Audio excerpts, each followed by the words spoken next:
Melanjutkan cerita dari Baek Suyong, terlihat di sebuah ruangan yang terdiri dari tim investigasi dua aliansi Murim cabang Ganseo Gojuyol, seorang laki-laki yang menangkupkan tangannya bernama Bieng. Ayah Suyong dan Suyong kini sedang berada di tempat investigasi.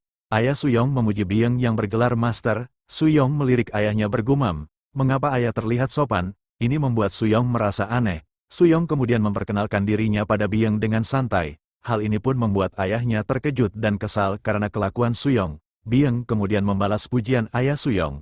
Bieng kemudian bertanya, "Apakah kita pernah bertemu?" Ayah Suyong menjawab, "Ingatan saya buruk, sepertinya belum pernah." Kemudian ayah Suyong mengajak Master Bieng untuk minum teh sambil mengobrol tentang sekte darah iblis. Terlihat mereka sedang duduk minum teh. Bieng membuka topik. Bieng berseru, "Sebenarnya ini bukan rahasia yang bisa diketahui orang luar tapi orang-orang itu mungkin adalah bidak kultus darah iblis." Suyong kaget mendengar itu dan memuncratkan teh yang diminumnya. Suyong bertanya pada Bieng, "Bukankah kultus itu sudah musnah puluhan tahun lalu?" Bieng pun menjelaskan bahwa puluhan tahun lalu, kultus iblis darah terpencar karena konflik internal yang tidak diketahui. Pemimpin aliansi tidak menyia-nyiakan kesempatan dan langsung menyerang kultus iblis darah.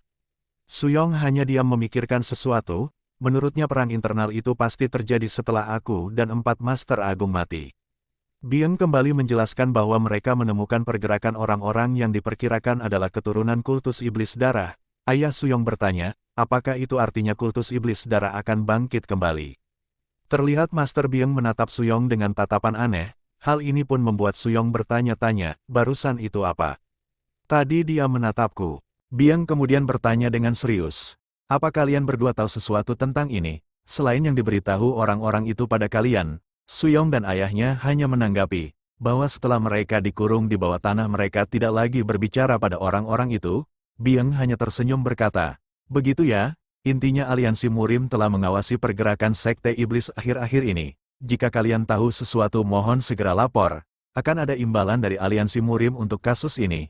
Ayah Suyong menangkupkan tangannya berterima kasih. Beda halnya dengan Suyong yang menilai Bieng, dilihat dari caranya mengamati reaksi kami dengan tatapan itu. Dia memang terlihat santai tapi dia tak pernah lengah, tangannya yang selalu berada di bawah meja bertujuan agar bisa menarik pedang kapanpun. Namun Suyong bertanya-tanya, "Tapi mengapa dia mencurigai kami?" Suyong melihat ayahnya bertingkah sangat mencurigakan, jelas sekali dia berusaha menyembunyikan sesuatu. Atau dia khawatir kalau kami adalah keturunan kultus iblis darah. Terlihat Bieng beranjak akan pergi namun, ia berhenti dan berkata, "Suara Tuan baik." Setelah mendengarnya sepertinya saya kenal. Ayah Suyong terkejut dan segera mengatakan, "Suara saya memang agak pasaran." Bieng menatap ke arah ayah Suyong dan Suyong, yang membuat Suyong terintimidasi sampai sulit bernapas. Bieng berusaha mengingat, dan akhirnya ia mengingatnya. Ayah Suyong sudah pasrah akan hal itu. Kemudian Bieng melesat dengan cepat ke arah ayah Suyong. Suyong panik, ia mengira Bieng menyerang ayahnya namun, apa yang Suyong khawatirkan justru sebaliknya. Bieng langsung memegangi bahu ayah Suyong dan menyapa, si pria tampan baik hati itu. Ayah Suyong menyapa balik, "Sudah lama ya?" Suyong hanya merasa bingung. Ternyata ini adalah pertemuan teman lama antara Bieng dan juga ayah Suyong. Mereka pun bernostalgia masa-masa sekolah. Ayah Suyong berkata pada Suyong, "Suyong sambut Bieng lagi. Bieng adalah seperti saudara bagiku selama bertahun-tahun di sekolah." Suyong hanya menatap datar melihat perbincangan dua orang tua itu. Terlihat Bieng tertawa sedang merangkul Suyong. Bieng menjelaskan bagaimana wanita banyak patah hati karena ayahnya yang tampan. Suyong hanya bisa pasrah dirangkul oleh Bieng. Saat mereka asik mengobrol, tiba-tiba anggota investigasi pun melapor pada Bieng, bahwa mereka telah menyelesaikan penyerahan anggota sekte iblis. Bieng menjelaskan bahwa masih ada sesuatu untuk diselidiki. Para anggota investigasi pun kembali bertugas, kemudian mereka pun melanjutkan obrolannya. Dalam obrolan itu Bieng menawarkan ayah Suyong untuk mengajar di Akademi Azure Dragon, dan menjadi instruktur bintang. Obrolan itu pun berlanjut sampai tengah malam. Singkat cerita, hari pun sudah pagi, terlihat Bieng yang memegangi kepalanya merasa pusing karena terlalu banyak minum semalam.